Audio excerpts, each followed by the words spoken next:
good afternoon. Thank you so much for coming today to our 2022 Resource Fair. We're so excited to have everybody here and share the amazing resources and supports that we have within our communities. This resource fair will be covering all the 5 counties, Indian River, Okeechobee, St. Lucie, Martin, and Palm Beach counties. And we have presenters from all of those areas that like to share all their information about the wonderful things they're doing in our communities. Let me just share my screen, get started. Can everybody see my screen? Great. We especially want to thank our supporters for this event, Butterfly Effects, Jewish Family Services, Ruth and Norman Rails, and also the Joe DiMaggio Children's Health Services Memorial Healthcare Systems. Just a little bit about CARD and what we do is we provide expert counseling and training to individuals. There's no cost to anything we do. We work across all ages, ethnic groups, and we work with individuals that have autism or developmental delay at those early years. We work with employers, community agencies, government agencies, professionals, and we serve all of them. Our vision is just to really support and assist to optimize the potential of all individuals, regardless of race or gender groups, especially for those that do have autism. Again, we serve the 5 counties that we are talking about today with the resources, Indian River, St. Lucie, Martin, Okeechobee, and Palm Beach County. And we do have 3 offices throughout the area, 2 in Palm Beach, 1 in Jupiter, and 1 in Boca Raton, both on the FAU campuses. And then we have another office further north in Port St. Lucie.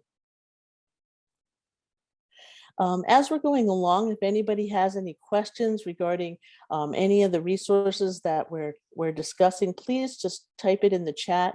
And the way to get to the chat is you can just hover your mouse over the bottom of your screen or the top sometimes, and then you can just click on the chat and then just type it right in there, and we'll be monitoring that as we go along. So just feel free to just type in there, and we'll be sure to connect with you.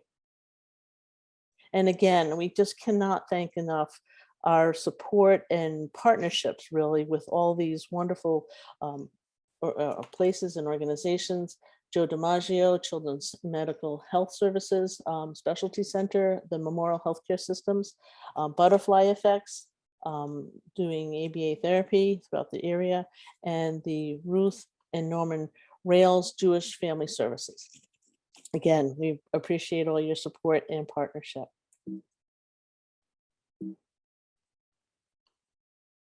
So our first presenter is Wanda Baldwin. She's going to be discussing, she's with FAU CARD, a clinical sports specialist, discussing our Little Owls program. Next. Hi, as Carrie said, my name is Wanda Baldwin. I'm a licensed clinical social worker. This is my contact information. If you are interested in getting a flyer for Little Owls or have questions that you'd like to ask, you can either call me or email me. My email address is baldwinw@fau.edu. Next. So Little Owls is this really wonderful free resource for families of young children that are either newly diagnosed or are looking at a possible diagnosis of autism. It's a family training for 10 sessions, typically done on Zoom for 1 hour, 2 days per week. And we cover lots of topics that are very important to families when they're first diagnosed. We go over the diagnosis of autism, how it's made, what the diagnosis means. We talk about understanding and preventing problem behaviors, keeping your child safe. We'll spend some time talking about self-care. We will learn more about social communication and autism, and we'll spend a good deal of time talking about resources that families may or may not be aware of. Our next training that's coming up is October 19th. I still have slots available. If you're interested, you can email me. Again, my email address is Baldwin, w@fau.edu. I did type it into the chat. At a later date, if you are interested in attending a training, email me and I will send you flyers for whatever upcoming training we have. Thank you. Next. Thank you, Wanda. Next, we have Luann Berteau, a clinical support specialist with FAU CARD. Hi, I'm Luann. I'm a clinical support specialist in Indian River County, and I'm also a board certified behavior analyst. So the program I'm here to talk to you about today is our Building Better Behavior program. Building Better Behavior is a training program for parents. It's a 7-week class. We have weekly classes for an hour and a half for each session. Building Better Behavior is based on the Ruby Behavior Training Series for Parents. That stands for Research Units in Behavioral Intervention. And the basis for this program is Applied Behavior Analysis, ABA. And one of the things we were really looking at is ABA is a proven approach for working with children and adolescents and adults with autism, and we have many families who have not been able to access ABA services or for insurance or for waiting list reasons. So this program is open to parents of ages 3 through 11. Next, please. As I said, it's a 7-week program. It's weekly small group classes on Zoom. So we generally have 4 to 6 parents, so there's lots of individual attention. And each class covers its cumulative content. So each week's content builds upon the previous week. It also includes one-to-one phone coaching sessions. So if we're looking at doing things that are specific to your child, not just general interventions, but where you get to talk and plan for behavioral issues that you are experiencing and develop interventions that go with those that are specific to your child's needs. The one-to-one phone coaching sessions also allow us to talk with CARD staff and get some additional attention outside of class if there are other issues you need to discuss. So parents will develop interventions tailored to their specific concerns with the assistance of myself or of Wanda Baldwin, who you just met. And we are the 2 people who facilitate the class. Next.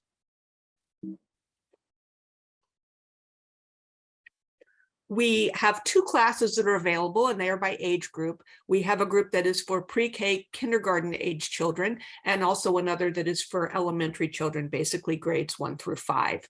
To participate in Building Better Behavior, you must be a registered CARD constituent. We do prioritize families who have not been able to find ABA services. Although if you have ABA services and you're interested, please inquire. If we have spots, we will be able to get those for you. Our next class starts on October 11th, and that is for our pre-kindergarten and kindergarten age group. And if you need more information on that, please feel free to contact me or Wanda. My number is 772-532-7588, or you can email me at elberto@fau.edu. Thanks so much. Thank you so much, Luann.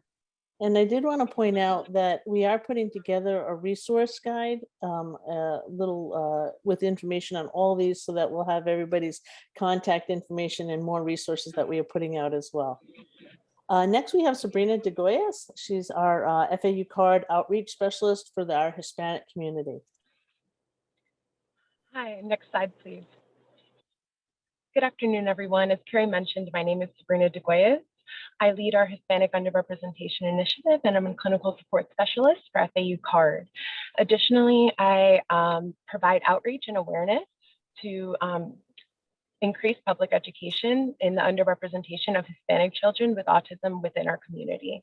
I provide direct resources and supports to families that are Spanish speaking within the 5-county region that we serve. Next slide, please.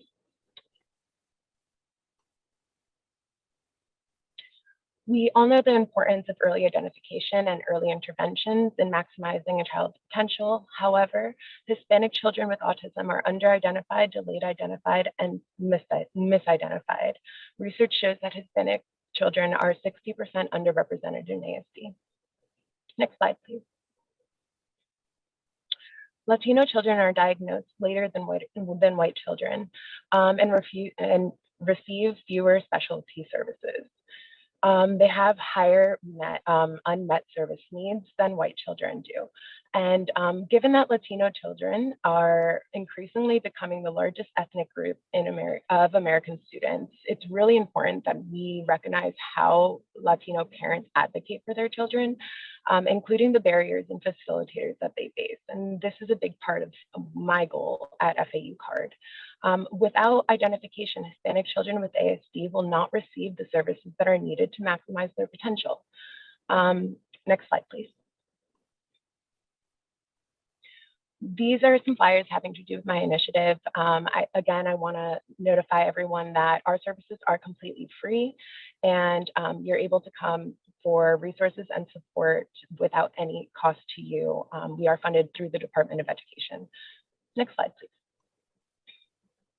As part of my initiative, I also hold a parent social group in Spanish for Hispanic parents. We meet once a month on the last Wednesday of every month. We cover various topics having to do with autism, and it's a great support system for parents. So thank you very much, and I will leave my contact information in the chat box if anyone would like to get a hold of me. Thank you so much, Sabrina. That was great. Next, Janet Madres Flores. Thank you, Carrie. Hi, my name is Janet Flores, and I'm the iRise 2 Mentoring Program Assistant. And our program is basically interest and relationships impacting social engagement and employment. And the goal for this program is to help youth diagnosed with autism reach their full potential for vocational and personal development, while enriching their social cognitive capacity through interest-based mentoring. Next, please. So here are our program offerings. Our first program is our STEM and Mindfulness program that runs for 6 consecutive Wednesdays from 5 to 6:15 p.m. via Zoom. The upcoming one is running from October 12th through November 16th, and it is currently full. But we do have a wait list that we can put you on for the next program. This program is for youth ages 11 to 18, and mentors in this program range from 14 and up. And this is limited to 6 participants. Youth are paired one-on-one with a mentor and work together on activities in breakout rooms. We meet weekly in a group setting with both program coordinators present to assist, and everything you need for these activities will be mailed to your home free of charge. Some of these activities include robot kits, learning about healthy recipes, and mindfulness activities. There's no experience in STEM necessary, and the next program will launch in spring 2023. Our next program is we're launching a new program. It's called Independent Living Skills Program. And this will run for 5 consecutive Thursdays from 5 to 6 p.m. via Zoom, starting Thursday, November 3rd through December 8th. Proteges will be paired one-on-one with a mentor and meet weekly in a group setting with both coordinators present to assist. We will be working on developing and applying effective goal-setting steps, exploring budgeting and financial literacy techniques, and self-care strategies. This curriculum is subject to change because we're still in the development stage. This program is for 16 to 25-year-olds, and it is limited to 6 participants. Registration for the fall program, which actually starts Thursday, November 3rd and runs through December 8th, is currently open. Our third and last program is our virtual community-based program, and this enrollment is on a continuous basis with scheduling based on your schedule. There are no fixed meeting times, and these meetings will be coordinated between the youth, the parents, and the mentor. There is a commitment of 4 hours per month and for 1 year.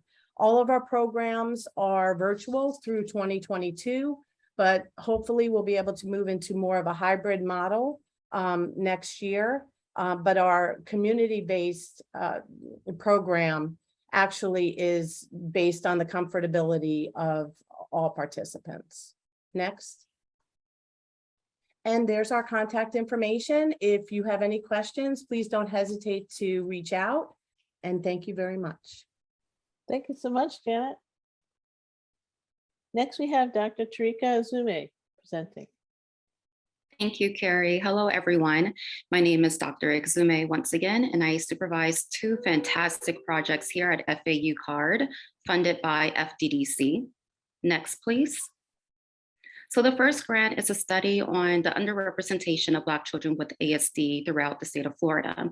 And at this time, we are conducting focus groups, one-on-one interviews, and surveys with professionals and Black families residing in 11 counties throughout Florida. And you can see the 11 counties on the flyer. Our flyer is on the screen. If you could take a screenshot and share it with others, we will greatly appreciate it. Every response really contributes to our findings. Next slide. So the second grant is newly awarded, and this second grant will focus on developing and implementing a newly designed curriculum to train first responders on how to respond to emergency situations with autistic individuals. It will also help train first responders on how to understand the overall characteristics of autistic individuals and those with related disabilities. That way they could have a more likely successful and safe de-escalation. Throughout this project, we will collaborate with a top-notch national expert in first responders training, and we will have an advisory committee with representatives from the Autism Society of Florida, PBSO, mental health professionals, and much more. So please stay tuned for this amazing project that's coming our way. Thank you. Thank you, Dr. Azume. Appreciate that. And next we have Osmara Maria Fernandez with the Epilepsy Alliance of Florida. Good morning, everyone. My name is Osmara Maria Fernandez. I'm with Epilepsy Alliance Florida. I am the Community Resource Specialist of Okeechobee, Martin County, Port St. Lucie, and Palm Beach. And I will be showing you a video right now in regards to our services. Epilepsy Alliance Florida provides the services to help people living with epilepsy and their caregivers. We provide comprehensive services for patients and their families, assist you with medical services, help you navigate health insurance, provide funding and access to camps and family activities, connect people to service animals, hold support group meetings for individuals living with epilepsy, as well as the people who love them, provide educational services throughout Florida in English, Spanish, and Creole languages, and so much more. But beyond the services we provide to people living in Florida, living with epilepsy, Epilepsy Alliance Florida is a partner. We are experts who have helped teach, care for, encourage, and empower thousands of people who have gone on to live their lives. Learn more about epilepsy, the many services that Epilepsy Alliance Florida offers to help those living with it, and what you can do to support and get involved with us. Visit epilepsyalliancefl.com or call us at 877-553-7453.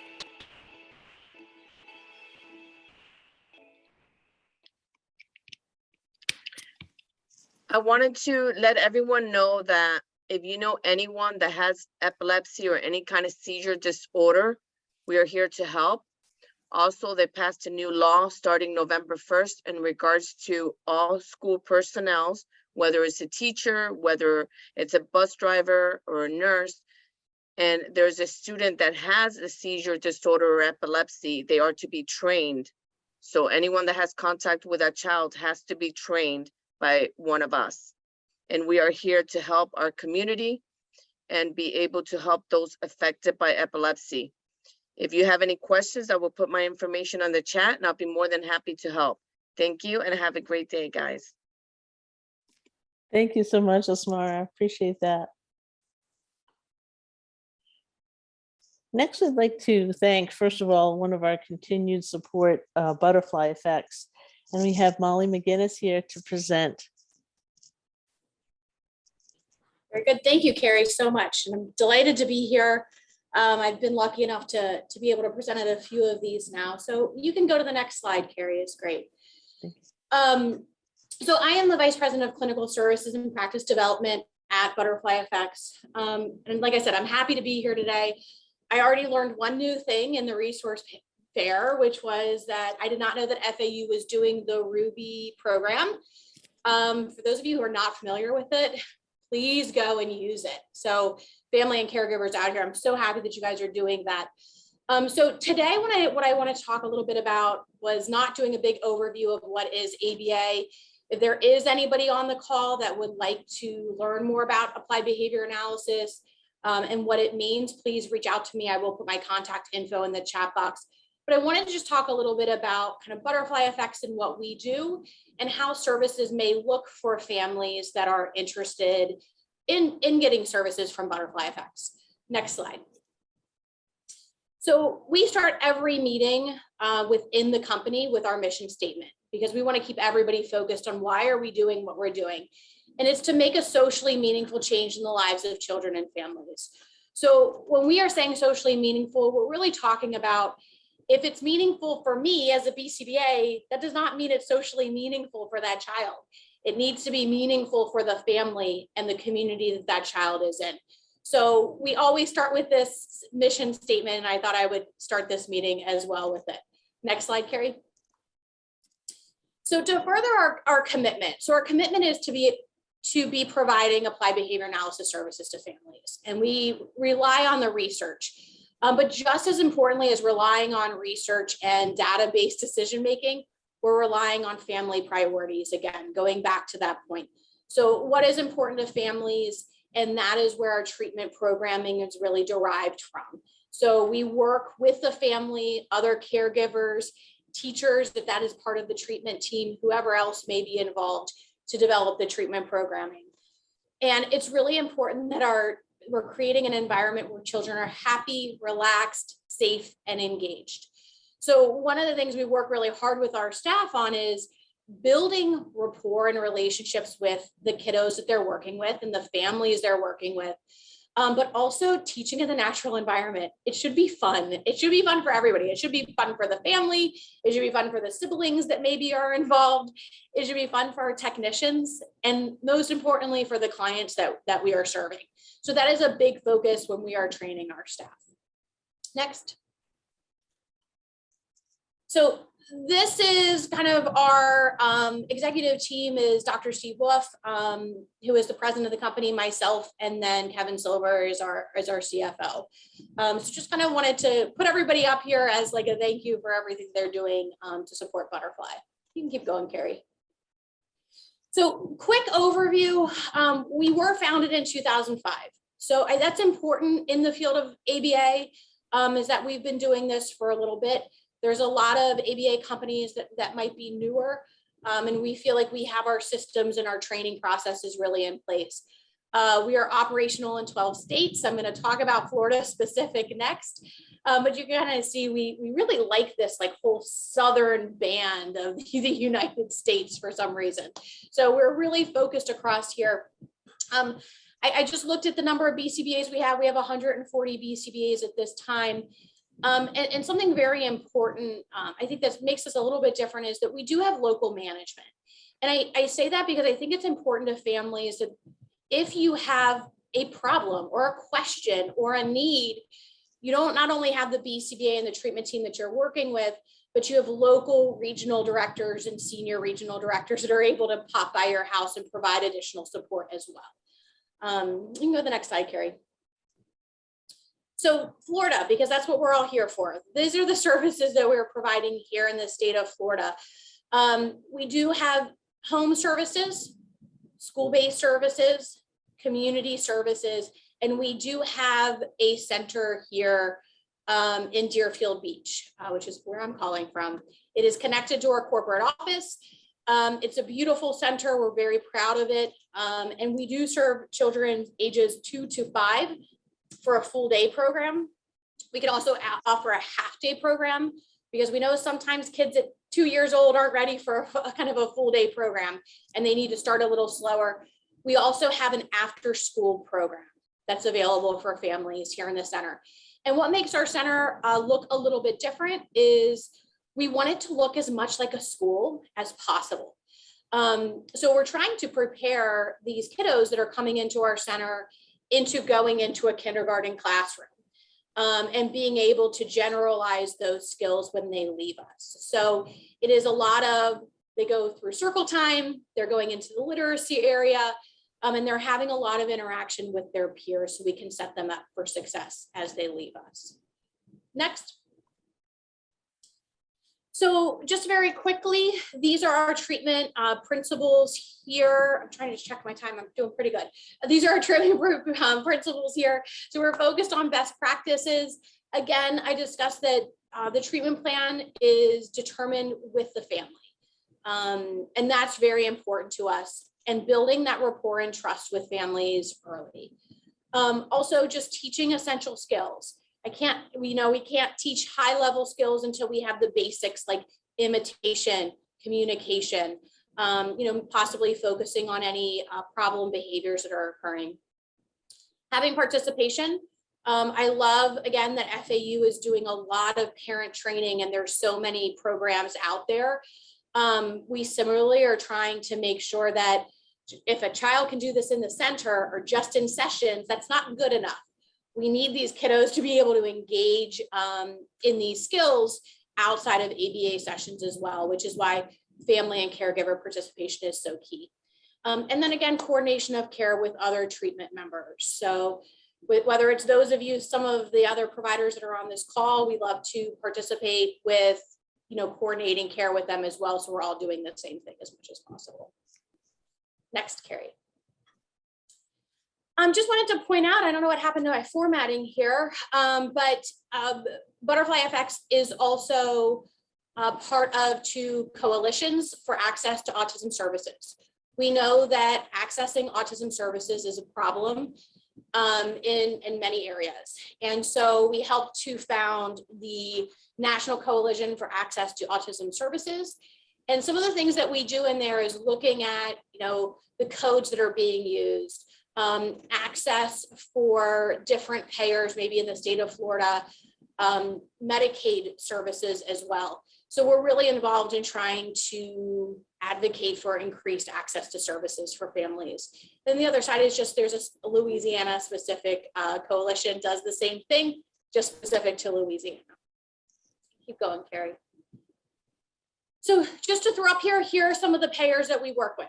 So I know that families who may be on this call right now are going, well, I don't know if I'm going to be able to get services through my insurance company. So when families do call us, one of the first things that we do is we do a verification of benefits to help take some of that legwork away from you as much as possible, because you guys are trying to schedule a ton of other things. You have other kiddos that you're worried about. So we're trying to determine if your payer is going to pay and what that looks like for you guys. Next, Carrie. So again, our approach is to empower families. Again, working on the treatment plan with the families and empowering them to continue to make changes. You can keep going. I've talked about that point a lot, I feel like. Okay, so what does it look like? And this is a question that we get from families often is, okay, what am I supposed to expect when I am authorized for ABA services, and then what happens? So this is actually a quick snapshot of what we send out to families regarding what services look like. And we do have, of course, when we start and do an assessment, we have forms like everybody else that have to be completed. And that also includes an interview with you, the family. So what are your priorities? What is the history? What's been working? What's not working? Then we do the assessment, with your child. That generally includes an observation, but also some additional testing. You might see things like or hear acronyms that are like the VB-MAP or the ABLS or the AFLS, but these are assessments we might be completing with you and your family.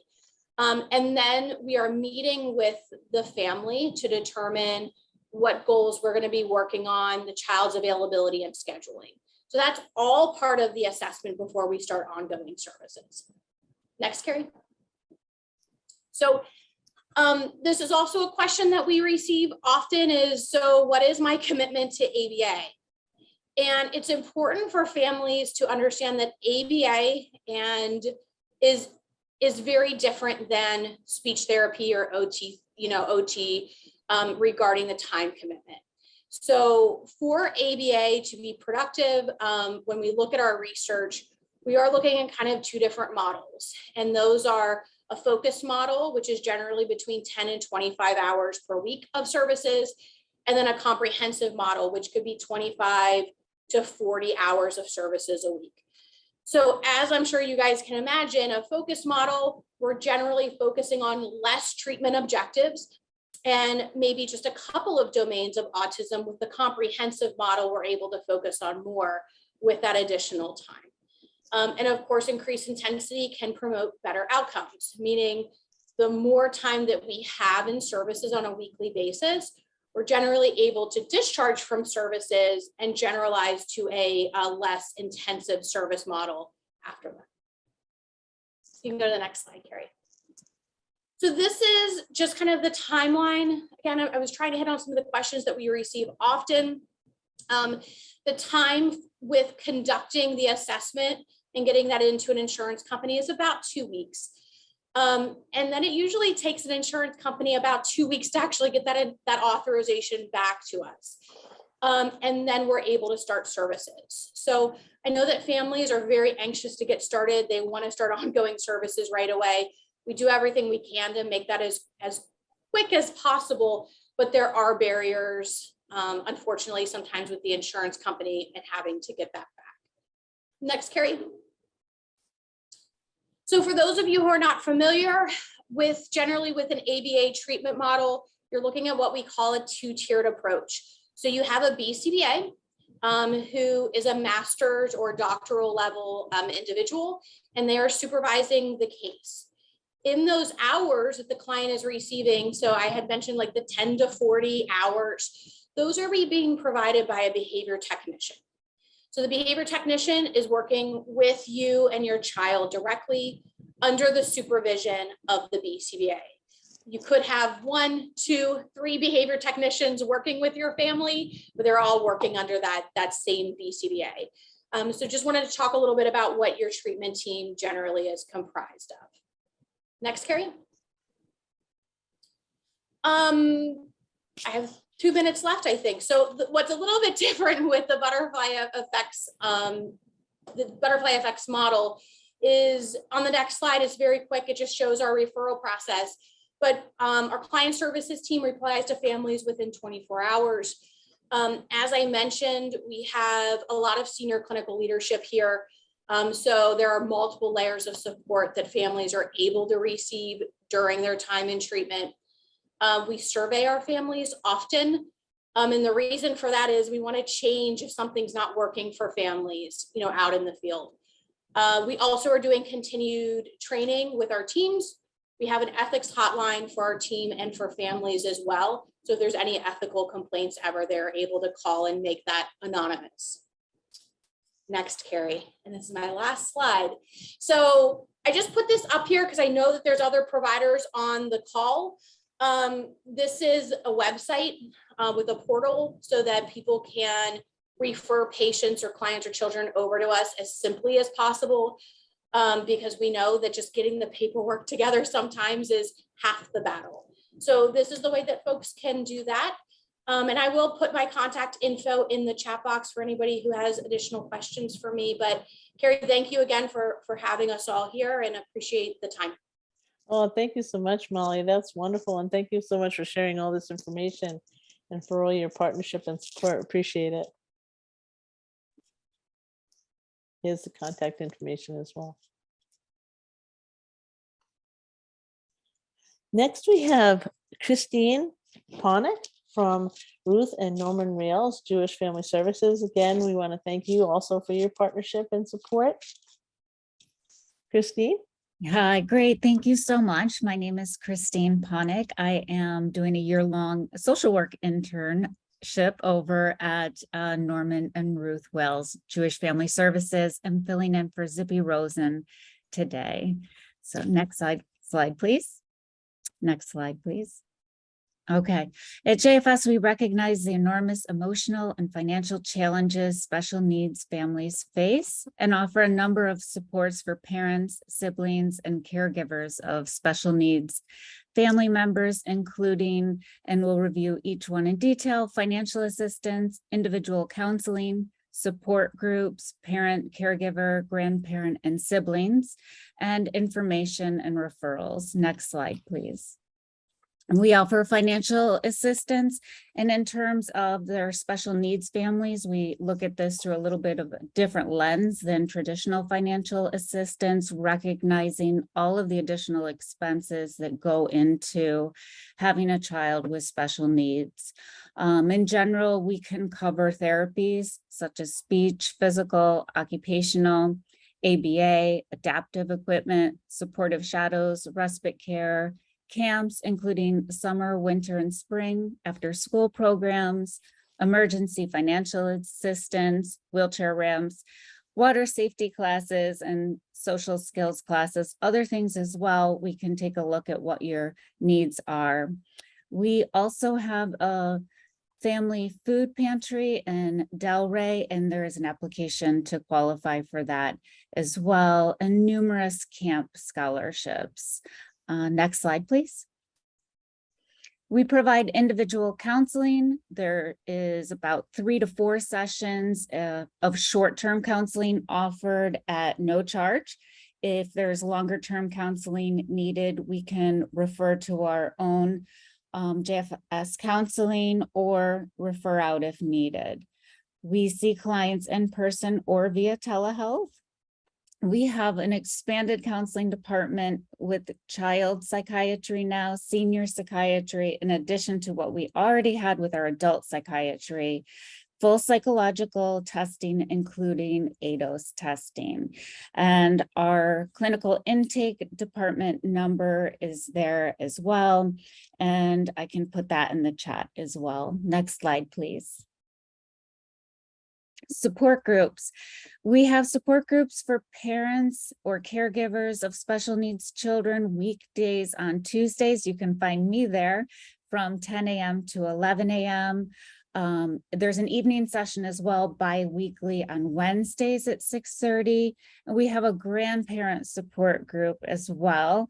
They're meeting back in person now on the 1st and 3rd Fridays of the month, and on Zoom the last Friday of the month. We have people from all over joining the call. If you know anybody who could benefit from a support group, these are amazing, amazing groups and connections, sharing information, and just having a chance to talk with people who are going through the same thing. Brand new, starting on October 23rd, is sibling support groups. So if somebody has a sibling with special needs and wants to attend a support group, they're really dynamic and interactive. They're starting up by age groups on one Sunday per month. And you can find information on signing up on that on our website at railsjfs.org. Next slide, please. We provide information and referrals on housing, jobs, therapists, social activities, respite care, classes, and really resources for anything you might need outside the community or within the community. Really, whatever the family is in need of, we can get them in touch with who the appropriate person or agency is. We also have an online resource guide, the South Palm Beach JewishAbilities.org, that you can flip through by need and by age group, looking for resources. Next slide, please. Respite care. Together with FAU CARD and Palm Beach County Respite Committee, we organize trainings for people interested in becoming a respite care worker. Through a program called Respite Education and Support Tools, a unique interactive program where you will receive the education and tools needed to be confident and successful in providing respite care to adults and children with disabilities. The next training is Thursday, October 27th, and there's going to be a link to that as well. Next slide, please. more information for any of this, you can contact Zippy Rosen, licensed clinical social worker, and she's our special needs community liaison and outreach. You can contact myself as well. So I'll put my cell phone number and email in the chat as well. Next slide, please. Okay, so before we play this video, we have this beautiful new facility offering from birth to ages 22, speech therapy, occupational therapy, physical therapy, brief ABA and referrals as needed for that.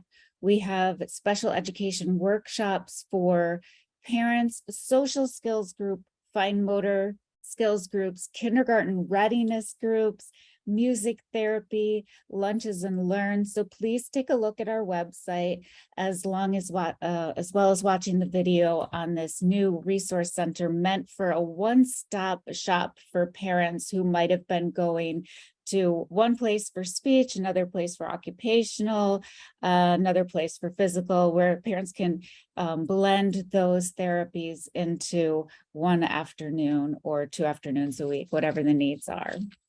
Thank you. We are a one-stop shop that equips parents and caregivers with the necessary resources that they need to build stronger families.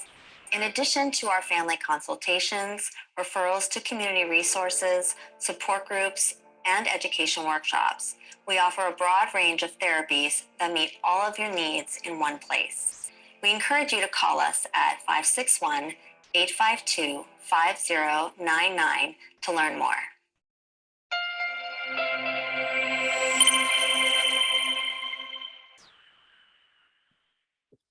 Great, thank you. And we're still getting credentialed with insurance. The center just opened up in May, but there is also a sliding fee scale available for families. Great, and you saw that beautiful sensory room that we have at the new center and several therapy rooms as well. So thanks for having us and letting us share about our previous services and our new beautiful therapy center. Thank you so much, Christine. That's amazing. What a great resource for our families. Thank you so much for your partnership and again for your support. Appreciate it.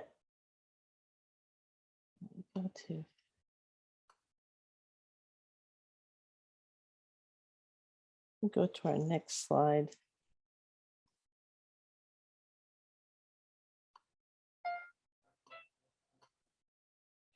Next, we have Joe DiMaggio and Children's Health Specialty Center and Memorial Healthcare Systems. We have presenter Brielle Schildkraut from Joe DiMaggio. Brielle?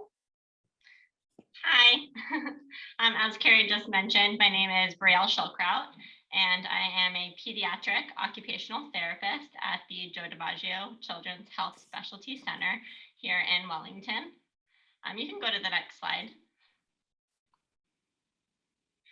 So we are the newest outpatient center for the Joe DiMaggio Children's Hospital up in Palm Beach County. Next slide. So our facility allows for patients and their families to see a variety of specialized physicians all in one location, as well as receive all different types of therapy services. So our pediatric outpatient rehabilitation program provides therapy for children whose impairments are a result of illness, injury, or a congenital deficit. So some examples include physical disabilities, neurological conditions, and developmental disabilities. So our rehab department is made up of occupational therapy, speech therapy, feeding therapy, and physical therapy. Our rehabilitation team uses age and developmentally appropriate activities to improve the performance of a child's mobility, communication, cognition, social, and self-care skills. Next. So in addition to our traditional rehabilitation services, our facility also provides specialty rehabilitation services. So this includes our U18, which is our sports rehabilitation team, We have a cleft and craniofacial team and oral rehabilitation. I'll go into more detail about all these specialized programs later on in the presentation. So now I'm going to go and explain more about each of the different therapies that we offer here at our facility. Next. So the first therapy I'm going to talk about is occupational therapy. So occupational therapy focuses on teaching children the skills that they need to be as successful and independent in all aspects of their lives, including activities at home, school, and in the community. So to gain a better understanding of our role as an occupational therapist, here are some examples of diagnoses or problem areas that are often addressed in occupational therapy. So first is global developmental delay, which is when a child has delays with meeting childhood milestones. We also work with children with fine motor delays, which often affect a child's ability to perform school tasks such as writing or cutting. A child with fine motor delay often is unable to open or close their clothing fasteners like buttons or zippers and may have difficulty tying their shoes. We also work with children with sensory processing deficits, which can have a huge impact on how they interact with their environment. So the sensory areas that are addressed are tactile, auditory, vestibular, proprioception, gustatory, olfactory, and visual, which I'll also go into more detail later on in this presentation. So additionally, we also help children that have attention deficits to increase their concentration and their ability to follow multi-step directions. And finally, we work on increasing a child's emotion regulation. So what that means is we help to increase their tolerance of a challenging or non-preferred task, and then teach them better coping skills instead of having a tantrum or a meltdown. Next. So now I'm going to talk about speech therapy and discuss some of the conditions that they work with. So first is receptive and expressive language delay. So receptive language is a child's ability to understand the spoken language. So children with receptive language delay often have difficulty following spoken directions. Expressive language is their ability to express their basic wants and their needs. So another condition is also pragmatic language delay, which is social skills. So our speech therapists help children to work on conversational skills so that they're able to interact successfully with different people and peers.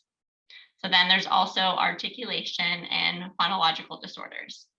So articulation is the ability to understand what a child is saying. So children with articulation disorders have difficulty making specific types of sounds. Our speech therapists also address auditory processing delays, which can then impact a child's ability to process verbal commands, and then auditory discrimination, so which is distinguishing between different sounds. And then finally, our speech therapists can also work on a child's cognition and memory deficits. Next. So the next therapy I'm going to discuss is our feeding therapy. So feeding challenges are typically sensory-based, behavioral-based, skill-based, or a combination of those. So a child whose deficits are skill-based may have delayed oral motor skills, which is their ability to chew or be able to move food inside of their mouth. Then there's also feeding aversion, which can be described as selective or picky eating, or even problem feeding. So these children cannot tolerate different textures of foods or even smells, which then often result in them refusing to eat different foods. And then finally, they work with children that have swallowing disorders due to complex medical history. Next. So the last therapy I'm going to discuss is physical therapy. So for physical therapy, we have two departments. We have our pediatric developmental department and our U18. So the pediatric developmental department works with children who have low muscle tone, infants with torticollis, children with gait abnormalities, toe walking, and some other gross motor delays to help them increase their strength, coordination, and balance to be able to sit, crawl, run, jump, and meet all of their developmental milestones. I'll discuss our U18 a little bit later on. So next. So what makes Joe DiMaggio Children's Health Specialty Center unique? Since we offer so many different types of therapy, we use a multidisciplinary approach to provide a holistic and comprehensive type of treatment to our patients. So because many of our therapists see the same patients, we have the ability to talk to each other to help ensure the continuity of care. We also offer specialized services, which include sensory integration, the integrated listening system, augmentative and alternative communication, which is more commonly known as AAC. We have cleft and craniofacial team. We have sports rehabilitation team, and we have oral rehab. So since many of our patients have sensory-based challenges, our facility has specialized equipment to provide sensory integration therapy. So as I mentioned earlier, when talking about occupational therapy, a child's sensory system greatly impacts their ability to participate in all of their daily activities. So when a child is overly sensitive or even under-responsive to a certain type of input, it can affect a child's behavior. So for instance, a child who is sensitive to tactile input, they may get upset or agitated when they have tags in their clothing or the feeling of certain clothing textures on their skin. So this tactile sensitivity could also affect their grooming and self-care skills because they might not tolerate bath time or having their hair brushed or getting their teeth brushed or even going to get haircuts. Additionally, children then might seek out specific input, such as vestibular or proprioceptive input. So this is often seen through a child spinning, toe walking, liking to roughhouse, jumping and crashing off of furniture, or bumping into people or even walls. So sensory integration helps to provide specific sensory input to the child to help their body feel better so that then they're able to participate in their meaningful activities.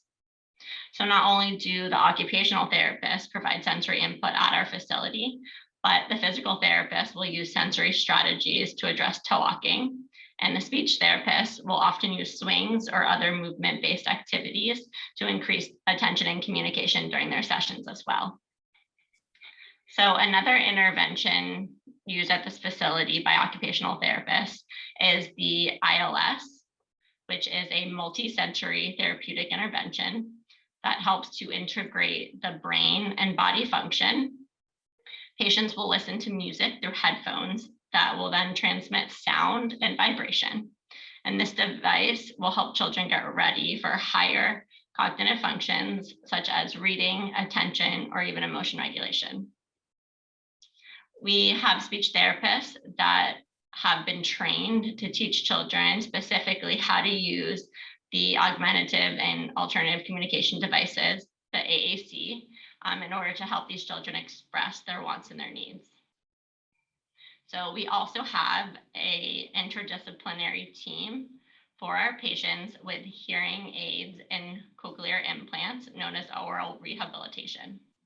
So this team includes pediatric ENT, audiologist, clinical social worker, and speech and language pathologist. So our speech language pathologists provide a specialized therapy which focuses on listening and spoken language for our children with hearing loss. So with a listening and spoken language trained therapist, therapy will then focus on demonstrating strategies and principles to the caregiver to help guide babies and young children to then utilize the spoken language through listening. So we also have our cleft and craniofacial team that has a monthly clinic up here in Wellington. So this clinic is comprised of speech and language pathologists who are specialty trained to provide care for cleft and craniofacial patients.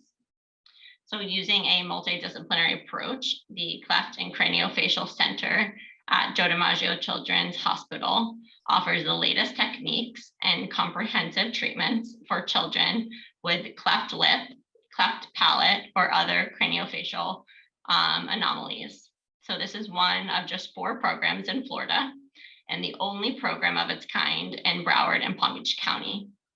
So the conditions the team treats are cleft lip, cleft palate, craniostenosis, and other conditions involving the face and the head.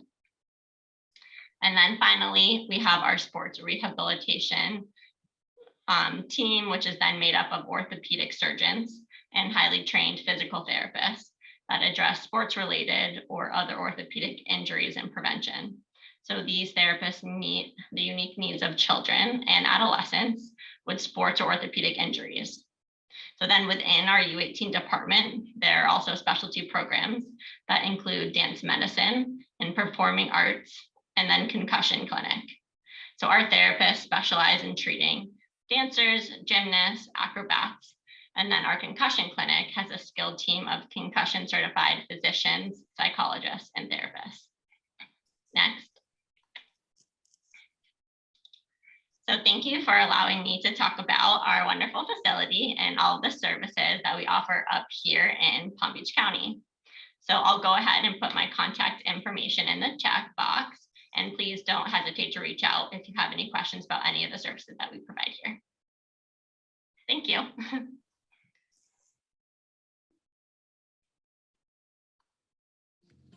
You build trust by saying, I'm going to do the best I can to take care of your child. When you're taking care of that child, you're taking care of the whole family. And that's what we do here at Joe DiMaggio. To me, they're like angels. They saved my daughter's life.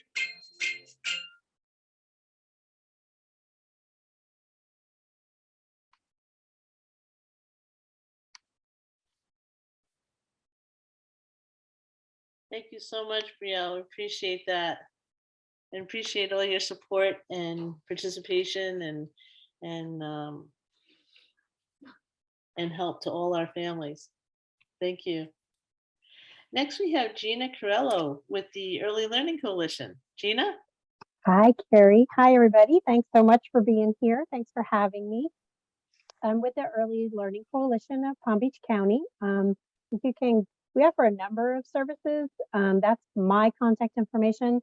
I'm the Director of Provider Services, so I work with childcare providers, but the Early Learning Coalition actually helps parents with resources in the community as well as childcare listings and help paying for childcare services and the VPK program. So what I was going to talk about today is the VPK Specialized Instructional Services, I think, which is on the next slide, which is the ability for a parent who has a child that's VPK age, so 4 by September 1st. This year would be, they would be 4 by September 1st. They'd be eligible to be in VPK this year, 22-23, and that works the same every year. If that parent and the child have an IEP and they're not using their VPK certificate for a classroom environment, they can use it for what's called specialized instructional services. And so listening to Butterfly Effects, they're an ideal specialized instructional services provider. They actually, as an ABA certified provider, can get approved by the state to be able to offer VPK SIS services, and the parent can use the VPK funding to pay for those services. If they have an out-of-pocket expense or a co-payment that they need help with, each county has a different allocation for VPK. So in Palm Beach County, it's $2,926, something like that for the year that you can use that VPK money for therapy. ABA is not your only option. I think this just kind of talks about how you get into the program. You do need to go through our Family Services portal to apply for VPK. And then, because it's a state program, we have other forms that you need to fill out, but I try to make those as easy as possible. I'm actually the coordinator to link the parents with the therapy providers, and I process most of that documentation. It's a program close to my heart, so I haven't let it go to anybody else. But I always like to have more parents. I think it is great to have the therapy providers on because they don't know about the program, but then also parents as well. So that's just sort of how you apply as a parent to be part of VPK, and then we work with you to do the other paperwork. But if you go as a provider, I contract with you directly. We do everything through DocuSign. I have a bunch of forms. So if you are a licensed speech therapist, OT, PT, you are automatically, I think if that's on the next slide, you're an automatically approved provider.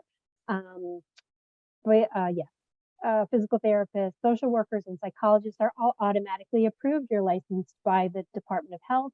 And so I use that license and we can contract with you directly. Anyone with ABA, listening, spoken languages, those other fields would need to be approved by the Division of Early Learning. It's a very simple application that you send up with your information. And then they do send in a copy with your certificates that you have, your certifications, and then they approve you as a provider. And we're then able to match parents with providers. I have a list that I share with parents who've expressed an interest in the program of all the different therapy providers that have said this is something that they're willing to work with. When we match the two together, you basically just say what sessions you have and how much it costs. And then we do the paperwork. Of course, we have to do the paperwork, but and then the provider, once you go to your sessions, the provider bills me directly and we pay them directly. So if you have a VPK-H child, that's 4 by September 1st, you're not in a school classroom type environment and you do have an IEP, you can use the VPK money for therapy with your therapist to cover if other sessions aren't covered by insurance or you have a copay that you're coming out of pocket for under your insurance, or you're waiting on Medicaid to approve you. We can use SIS money to help you cover that cost. I have one more slide. I don't remember what I did. Yes. Okay. So the program does run sort of parallel to the actual VPK program in that there's what we call a school year program, which would be between August and June 30th of this year, 2023. The amount of funding allocated to each child is $2,926.80. Or parents can participate in what we call a summer program, which would be as early as May 1st, and then through 2 weeks before Labor Day, which is actually after school starts in Palm Beach County, August 18th of 2023, and they have $2,499 available to use for those therapy sessions. Again, it's only one or the other. If you're in a VPK classroom, you can't use the SIS program. If you're in therapy, you can't use a classroom. So it's one or the other. If you are at a school district site and you're not in VPK, but you're in their ESE program, you can use this for your supplemental therapy. I have a number of parents that do that over the summer. We have certified teachers that are working with students over the summer that are approved providers, as well as speech therapists, OT, PT, whatever you're really looking for.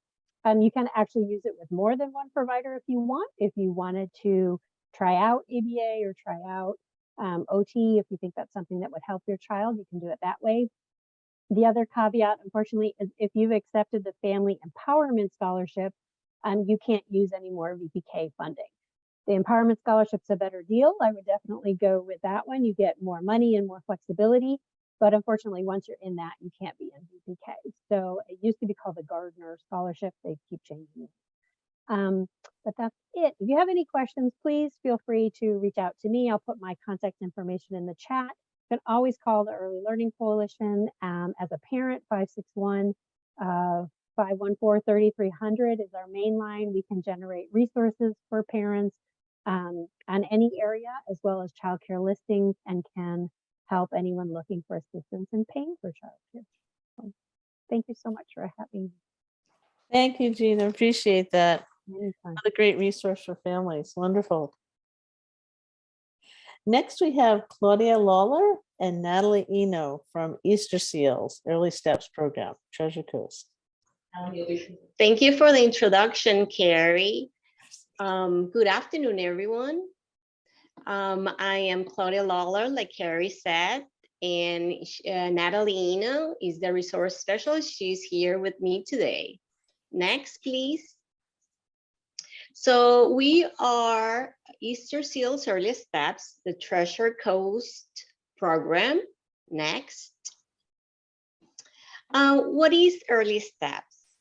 It's the Florida's early intervention program that offers free services to support families in the growth and development of infants and toddlers from birth to 36 months with disabilities at risk or developmental delays. Next, please. So I wanted to share with you today the map through or the journey of the families in our program. Here we start, it's a self-referral program. Sometimes we receive referrals from the pediatrician at the time of checkups or other community agencies. We receive referrals. You can give us a call at this number. We receive fax, or you can click here and it will take you to the brand new website where you can fill out your referral. At the time of the intake, it's a pre-interview. It will take all the information necessary for the evaluation. At the time of the evaluation, we'll have the child, the parent, case management, which will be recording all the information that is happening at the time of evaluation, all the goals that we're going to set up.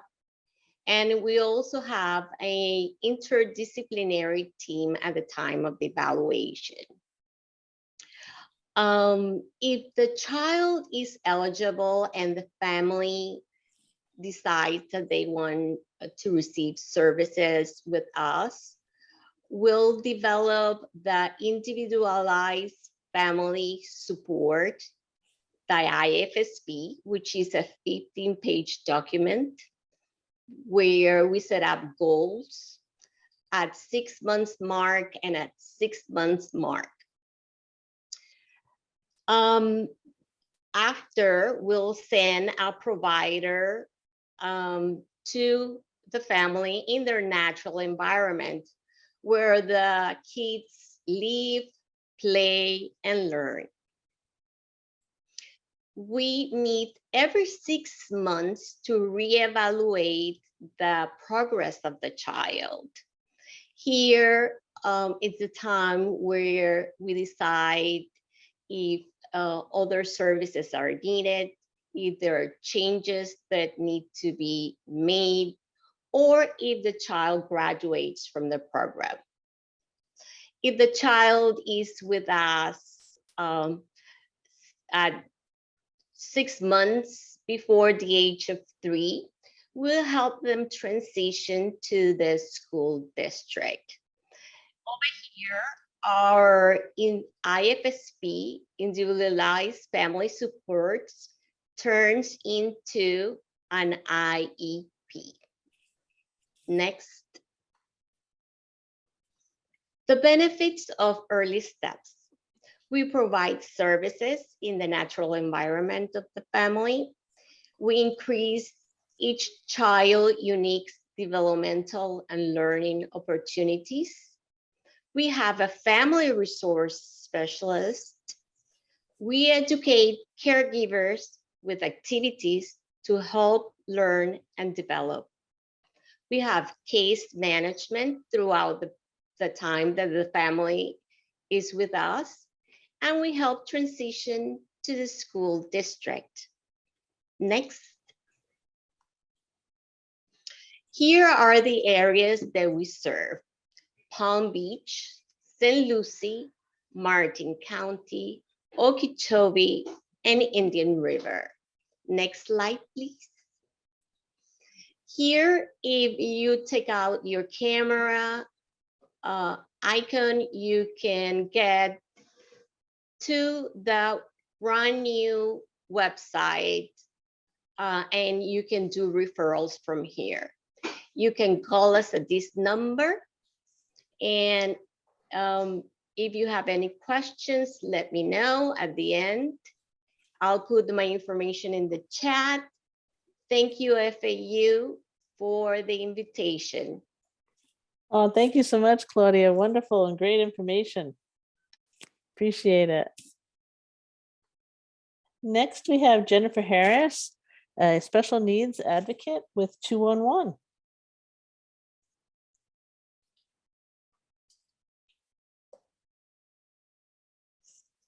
Thank you, Carrie. It's a pleasure to be here.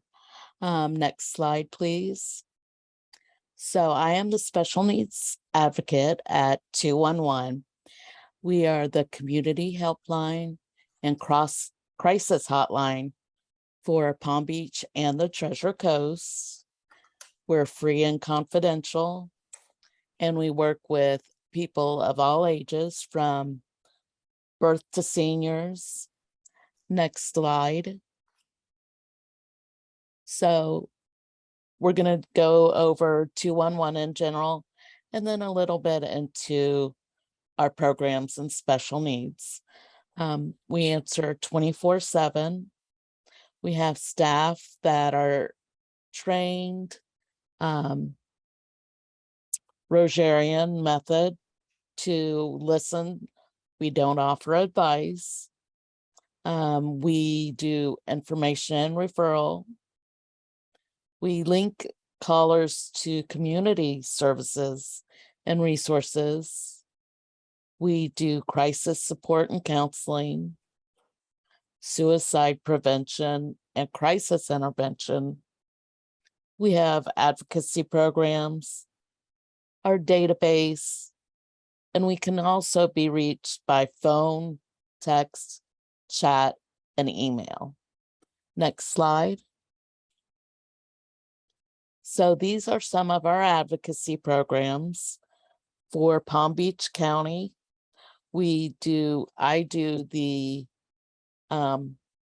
special needs helpline, and we are in St. Lucie County as well as Palm Beach.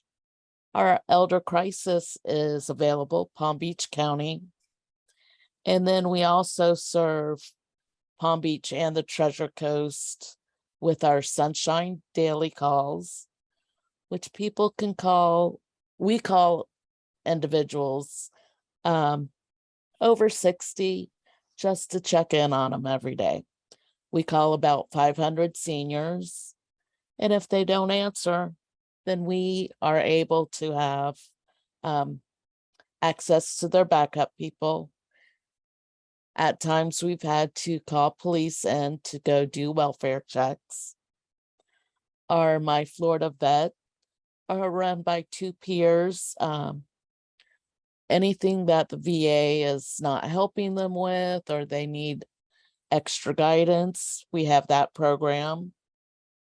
Our Help Me Grow is for children 0 to 8 who you may have a concern for. They haven't been identified.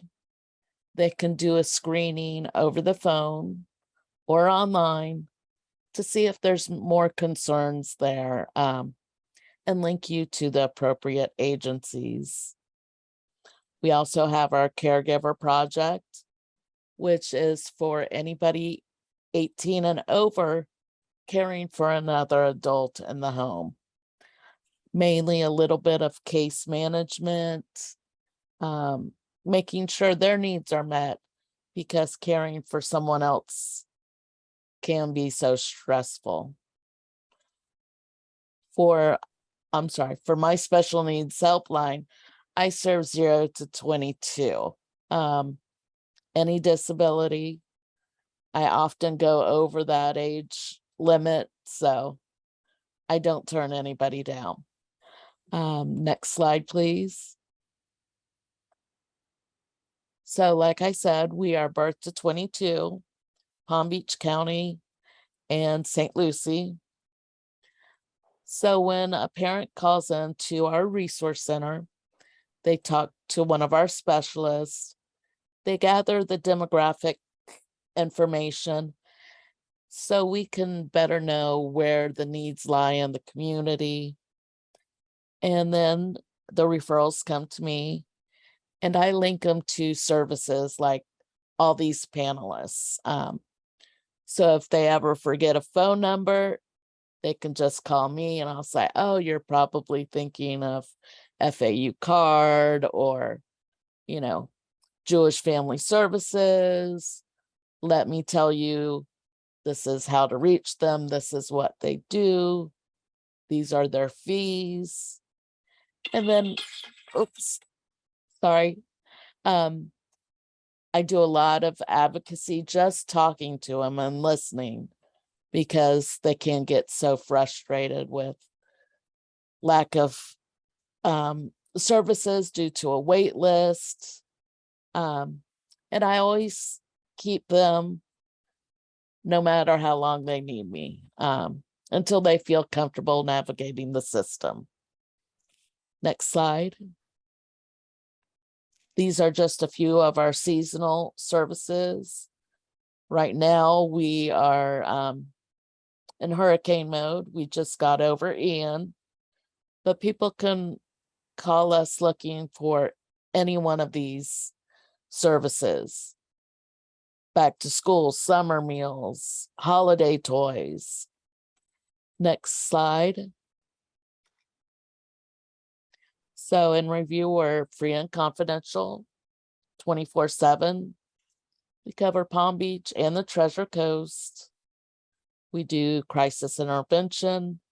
One thing I didn't get on my slide is we are now answering 988, which is the new suicide prevention hotline, which is 24/7, easy to remember number, and answered by trained staff. Next slide. This is my information, how to get a hold of me directly. And thank you so much, Carrie. Oh, thank you so much, Jennifer. Great information, especially that new number that you have too with the 988. Good to know. Thank you so much for participating today and for all the great resources in the community. Oh, thank you. My pleasure. Next, we have Dr. Christine Hansberger with L's for Autism.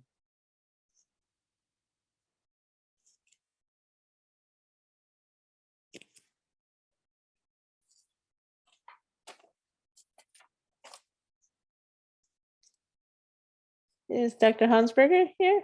Yes, hi, I'm sorry. Oh, I there didn't you are. realize- I started talking and I was still on mute. You know, I don't have all the videos up, so I apologize. No problem, Carrie. Thank you. Absolutely. So I am Christine Hansberger. I am a behavior analyst and I work at the L's for Autism Foundation. I've been here for several years and I'm excited to be able to tell everyone about the programs that we have here, so that everybody knows about all of the wonderful services that they could access in the community. Yeah. So our campus is here in Jupiter, Florida. It is very accessible right off the Turnpike and 95. I don't know if you've had the pleasure to be on our lovely campus, but it is very accessible. We are in the northern part of the county, but it is very accessible via 95 and the Turnpike. Our services, the majority of them are offered here on campus. I'm going to tell you a little bit about some of the services, as well as some of the services that we can offer remotely. One of our programs that we offer here is our CADDI program. It's our Collaborative Autism Diagnosis and Intervention program. And this is offered for children ages 7 years and under who have not received a diagnosis of autism. And we work collaboratively as part of the team. There's a speech pathologist. We have a clinical psychologist as well as a clinical neuropsychologist, pediatric neuropsychologist, a clinical care coordinator, and myself, and we work with families to provide gold standard diagnostic assessments for those children who are exhibiting some red flags for a social communication disorder, namely autism. And the psychologist, we are offering it both in person and partially remote. So we have a psychologist that will do some of the assessments remotely, and then we have the families come on campus for the speech and language portion of it, as well as some in-person assessments. This is a program that has been funded through the Bachelor Foundation, and we've been able to offer it for the last 3 years at no cost. So it's a program that we love and love being able to work with those children and families. So if there are families who have concerns about autism, I would definitely recommend having those families reach out. Families can reach out directly to myself or the Ellis for Autism Foundation general line in regards to this program. We offer speech and language therapy services here, as well as occupational therapy services. Those services are provided for children that are part of the Learning Center and the Learning Academy, which are the 2 charter schools on our campus. However, it's not only for children. And I think that's one of the confusing parts for some people, understanding that although we're one big giant happy family on the campus, we are 3 separate entities. So the children that go to the school can access all of these services, as well as any clients from the community. We offer mental health counseling services and early intensive behavior intervention. We access insurance, all major insurance funders, as well as private pay and the Family Empowerment Scholarship. We have a program that has previously been funded by a scholarship, which is a parent and child interaction where we're working on social skills and play skills together. We also have our global outreach program. So we have families who travel here from all parts of the country and the world, really, to receive some intensive programming and intervention, as well as staff and parent training. We have a program called Sam Stick Together that is run by Samantha Ells and is a collaboration with the Autism Science Foundation, and a wonderful program for siblings. We do offer some programs virtually, including our Ruby Parent Training Program. We have in the past had grant funding, and we were able to offset the cost of that program, but we're also able to accept families who private pay for that program, and we're looking into insurance funding. We also have free webinars and CEU options on our website. Next, please. Thank you. We also have recreation and arts programs, and these are programs that are available not only, like I said, to clients of the foundation and other programs, but to community, anyone in the community that is interested in joining. So those programs and the schedules are listed on our website, and they are lots and lots of fun. We have tennis and golf, yoga and art, dance, music, kickball, theater, chorus, and then some virtual programs like Connections Club, Book Club, and Spoken Wheel Society. So families and children can join their different age groups so that clients and children can meet some new friends and learn some new skills and really have an opportunity to engage in some new activities. So these are, like I said, available to anyone. We also have scholarships available for many of these programs, and families can find that scholarship information on our website as well. Next. We offer adult services and a number of adult programs. So we want to address the lifespan on our campus and be able to treat children as young as 18 months all the way through adulthood. So there are a number of adult services programs, and anyone who's interested can also find those that information on our website. Next. So this is our contact information. Anyone can reach out to elsforautism.org or info@elsforautism.org and request any additional information. Our website is also available at www.elsforautism.org, which is right there. And many of the links to the scholarship and program information is there as well. Thank you so much for having me. Oh, thank you so much. Great resources. Another great program. Appreciate you participating today. Thank you. Thank you. Next, we have Lisa Pugliese-LaCroix with Love Serving Autism. Thank you, Carrie, for inviting me today. I'm super happy to present today and be here. Hopefully you can hear me okay. Absolutely, you're good. So I run a program, an organization called Love Serving Autism. We provide specialized therapeutic tennis instruction to children and adults with ASD and developmental challenges. So if you can go to the next slide, please. This is again what I just articulated. This is our mission statement. We just had a fun event at the US Open in New York on September 3rd with some children from Palm Beach County in New York. So we do like to include our families into the community-based opportunities. And super fun. We had 21 children there at this event. So again, ages 5 and up. So we do start around age 5 and we serve children all the way to adults. Next slide, please. I often receive a question about, why tennis for individuals with autism and developmental challenges. And I have created a list over the years. One is it's a visual sport. Number 2, it's repetitive and it's great for motor planning skills. Number 3, it increases the gross motor and fine motor skills. It's kinesthetic, so it helps regulate an individual's sensory system. It improves receptive and expressive language skills. It's a social activity. And one of our really big goals is for generalization. So the skills that a child or an adult learns on the tennis court or now pickleball court, they carry over into the school, home, vocational training, and community environments.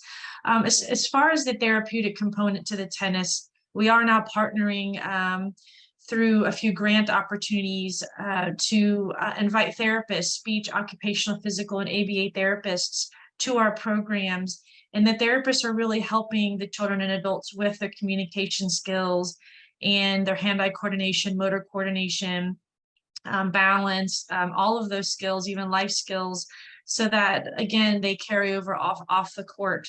And we've seen great progress through the years. We're going into year 6 now. Next slide, please. This is a picture of one of our banners we use in tennis. It has our character development traits on it. It has a visual schedule. Tennis can start at the beginner level with the red ball, which is a big pressureless tennis ball, all the way to more advanced skills with the yellow tennis ball that you may see adults play, recreational tennis, or the tennis professionals. And we also have on this banner a communication board for children who are minimally verbal or nonverbal, so they're able to communicate during tennis classes to request and comment and effectively protest during class. We also have an emotions board so they could talk about how they're feeling. Thankfully, mostly they say they're happy during class, but again, we use a lot of visuals to really support the individuals on the court so that they can express themselves. Next slide, please. And as far as our locations, we are located throughout Florida now, and we have about 9 out-of-state locations. We've expanded quite rapidly in the past year. There's a big need for this type of therapeutic recreational programming, and families reach out sometimes and say, well, my child doesn't play tennis, or they don't play sports, they don't play video games. What can you recommend? And we often say, please come out and try, give it a chance. They're welcome to just try it out without any kind of stipulation or any kind of expectation. And hopefully they enjoy the class and they'd like to return. We do have our website, loveservingautism.org. It has a list of all of our locations in Palm Beach County and throughout Florida and out of state. And my contact information is lisa@loveservingautism.org. And again, I highly encourage, if any families are listening, to try the sport. Even pickleball now is something new and fun. We're starting to open some of those classes as well. So if you're interested, please feel free to contact me at any time. And thank you again to FAU CARD and our partners in the community for supporting our program. Thank you so much, Lisa. Great resource for our families, definitely. Thank you. Thanks. And next we have Danielle Sexton-Wills with the ARC of Martin County. Hi, everyone. Thank you for the opportunity to present. I am Danny Sexton-Wills, a little less formal. I'm the Chief Operations Officer for the ARC of Martin County and the Treasure Coast. Next slide. Actually, next 2 slides. Next one. We are ARC, or Advocates for the Rights of the Challenged. We've been providing services in Martin and throughout the Treasure Coast since 1956, but we have grown just a little bit since then and are currently growing now, serving Martin, St. Lucie, the Palm Beaches.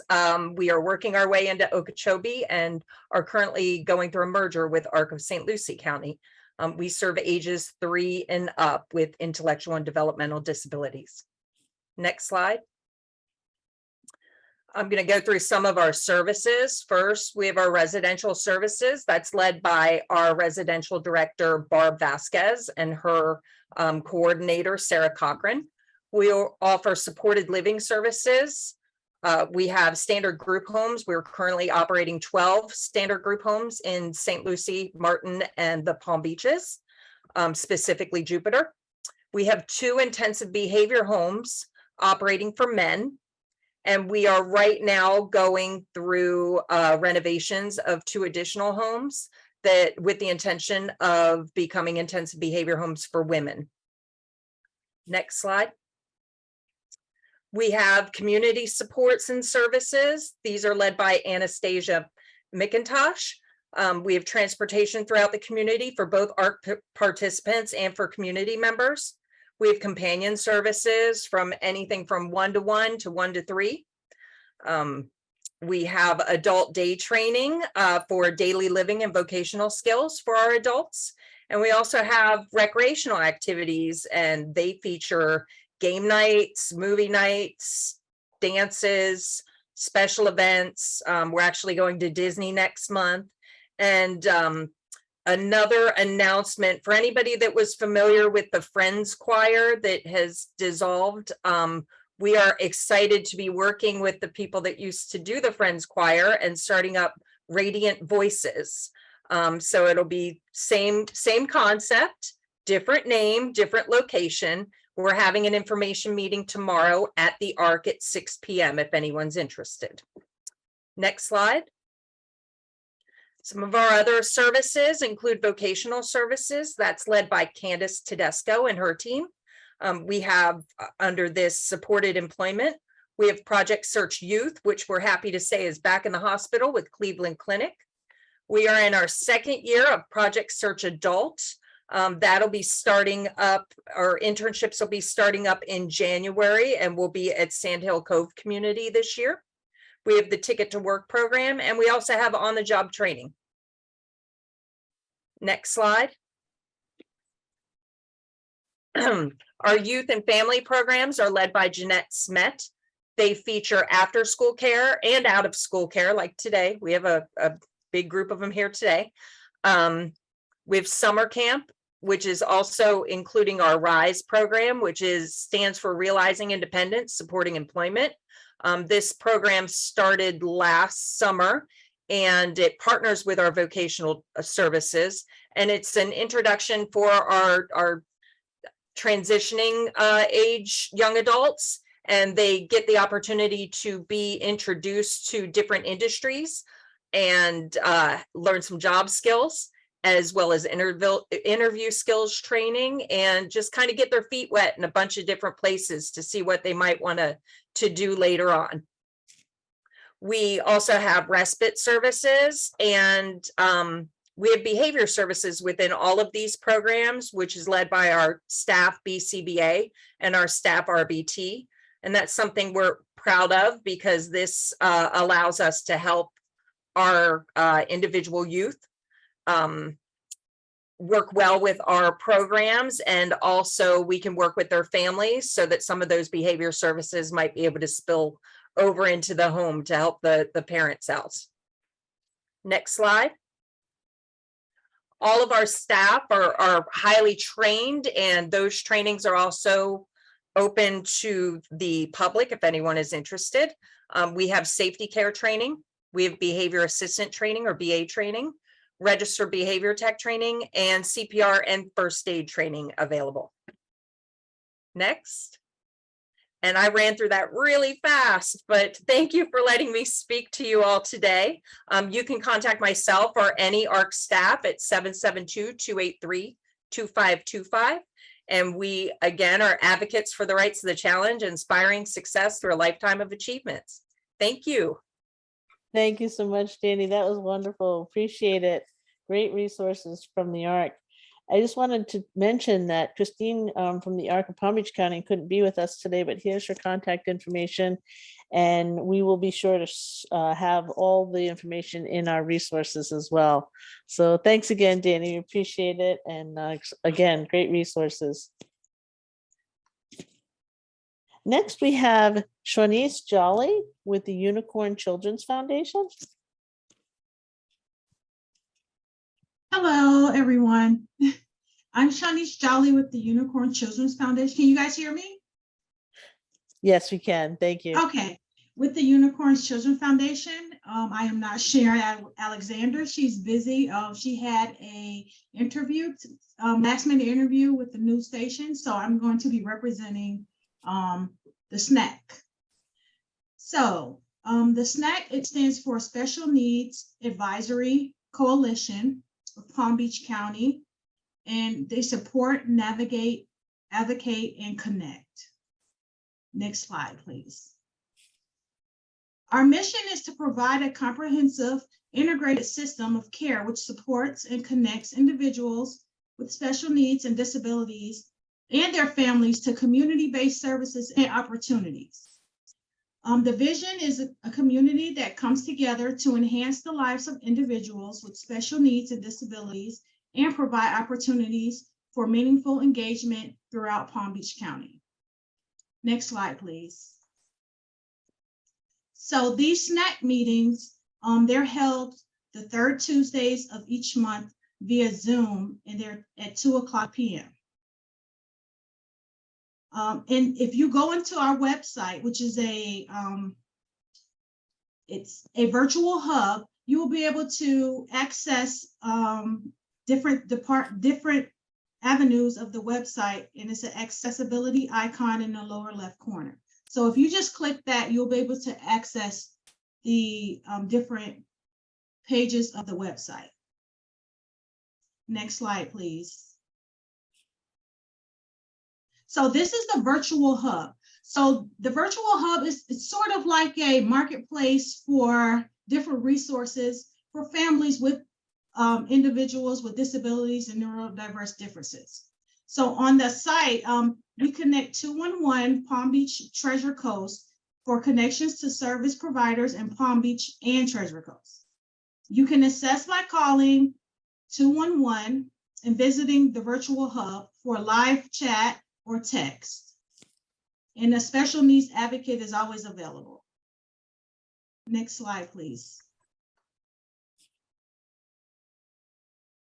You can also dial 211 for a crisis, as Jennifer previously stated with her presentation. Next slide, please.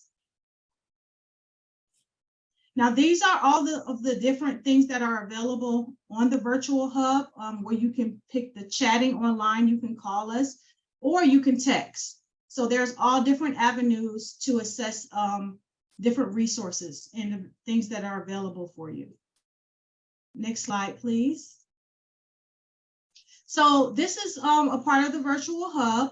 So on this specific page, there are different age groups where you can click on the different one that pertains to you or a family member or someone you know, and it provides milestones and information that are relevant to each age group, and it's easy to find. So you would just click on a certain specific topic, and it'll just give you different information, the milestones that maybe you're not informed about, and it gives you resources also.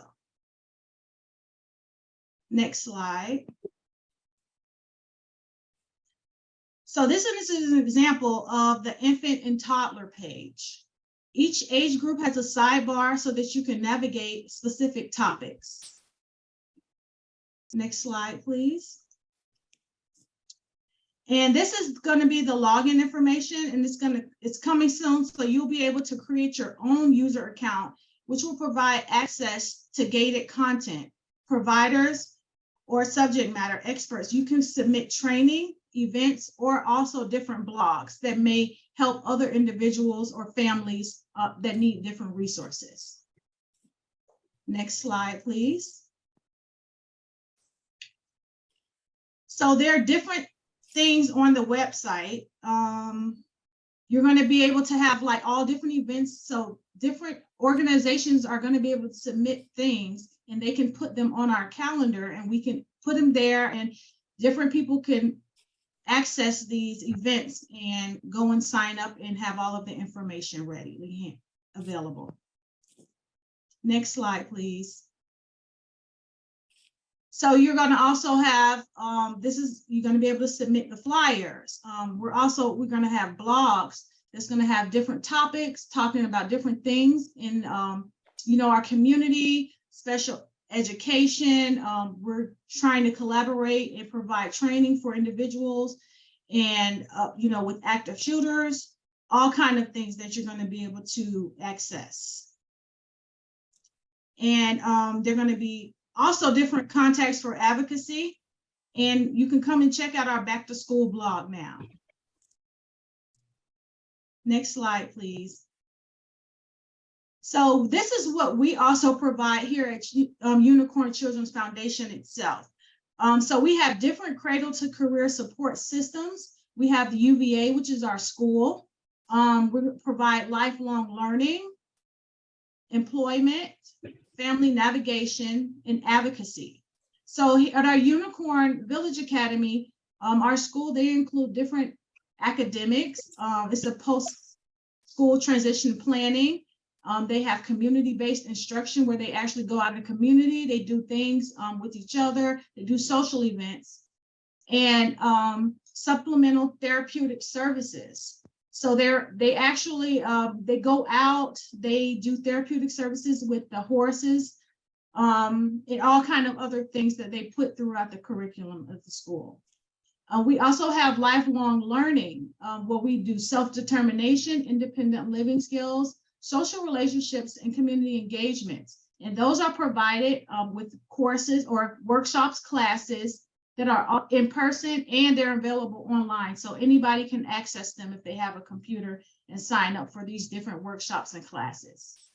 We also provide employment training, internships, apprenticeships, industry standard certifications, social enterprises, self-employment training, business development and training.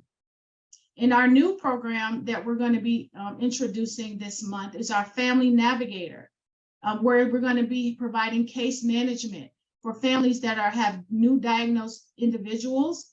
We're going to do intakes, assessments, vision, plans and connections, and evaluations. The virtual hub also, and we also provide parent and coaching support with ESDM. And with the advocacy part, with the Unicorn Children's Foundation, we have a lot of things. We provide the snack meetings, the junior board, issues, different issues with the snack program, media, publications, conferences, research partnerships, creating compassionate children, and compassionate coaches. Next slide, please. And this is an actual, our fall class schedule did come out today. So these classes, they're open to all individuals. You don't have to have a neurodiverse difference.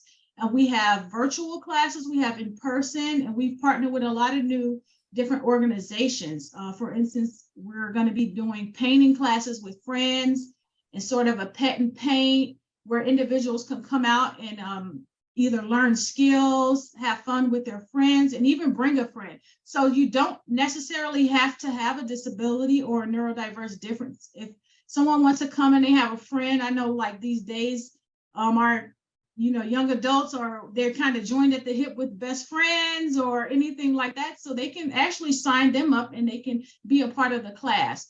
And for people who are not comfortable with going out or don't want to go out yet, we also have virtual classes that we have people attending from all over the United States. So it's out today. You can just click on the link. I will provide it in the chat box and you can sign up there. And if you have any questions, I will have my information along with my CEO Sharon Alexander. I will put her information also in the chat box. Next slide. I think that's, this is our training, our employment training program. So we do have a 12 to 16 week course that we're going to be rolling out. The next ones are going to be in January, where you can get industry standard certifications. So we're going to be exploring the hospitality field. You can become a certified barista and get retail credentials. And anyone is eligible for this. You have to be 16 to 30 and seeking employment and would like to work. And we work with everyone. And if for more information, you can contact myself or also Carrie Morris with the Business Development Consultant for Unicorn Children's Foundation. And these are also our partners that we partner with: Easter Seals, Ken's Crew, Fire Dance Coffee House. So those are all of our companies where we provide the training and internships for our participants in the classes. Next slide. And this is Sharon's contact information. You can contact her by phone, email, and follow us on our Facebook snack site. And I'm going to put in my information inside of the chat for class sign up. And if you know anyone that's looking for anything to do, even if their kids are home or adults, they can come by, sign up with our classes, and we'll be welcome to help. Thank you so much. Thank you, Shanice. Great information. Appreciate you sharing all of that. Wonderful. Oh, thank you. You're welcome. We don't have Joanne Sweezy here today from the Hope Center, but we did just want to mention that they have a great program in a school. It's in Stewart, up in the Treasure Coast area. This is their contact information, and they will be on our resource guide that we will be putting out as well. So just wanted to share that information with you so that you'll at least have that if you want to take a picture of that. So that concludes all of our resources. Again, this is being recorded, so it will be sent out to everyone and also on our social media. And we will also be putting together a resource guide. But right now we'd like to go to any questions that any individuals might have had throughout this presentation. So let me just look in the chat. Would you like me to read? There's two in the Q&A, Carrie. Oh yeah, that'd be great, Janet. Thanks. Sure. One of them is, what resources are in Martin County? This seems to be for Palm Beach County. Seems like everything is south. Many in Martin need resources. That's the first one. Yeah, so we did have a lot of the agencies and different organizations that presented today are from multiple counties. So, that's definitely, there's a lot of crossover with some of the counties that they represent. And the other thing is the resource guide will have some of the other resources that are available in each area, even more so. So that resource directory that we're going to put together. So they'll be able to look at that for even more resources. But a lot of the ones we went over today are actually they cover that whole area as well. Yeah. Thanks, Janet. What was the other question? Sure. There's another one that actually requested a doctor's name that specialized in autism in the Palm Beach area that takes Medicaid. His son is 16 and high functioning, but behavior is a big issue for him, and it's interrupting his school and learning. I would suggest we have all that contact information even at CARD. Let me just actually advance the next slide because that has our contact information. I would suggest that if they can go on to our they can go on to the autism.fau.edu website, and then if they scroll down just a little bit, it'll say request services. and they can just click on that, and then they can enter their information, and then a card clinician will contact them directly and be able to help them specifically for their area and for what they need. So I would definitely suggest that that individual go on our website directly and then just put in requests for services. Okay, I also have one that says, my son is in public school and he's in an ASD classroom. Do you know if the Family Empowerment Scholarship, oh wait, somebody else added it, it kind of shifted it. If the Family Empowerment Scholarship can be reallocated for therapy? Usually if they're in a public school, they can't access the Family Empowerment Scholarship. That's usually the Family Empowerment Scholarship is usually for kids that are not in public school, but more in private schools. And if they would like, they can go on, it's Step Up for Students is the website, and they can go in and get more details on that particular website. They can go up on that website and they can get more specific information about that scholarship. Okay, I also have one that said, to know the schools that can accept kids with autism in the West Palm Beach area. Say that again, I'm sorry. Are there schools?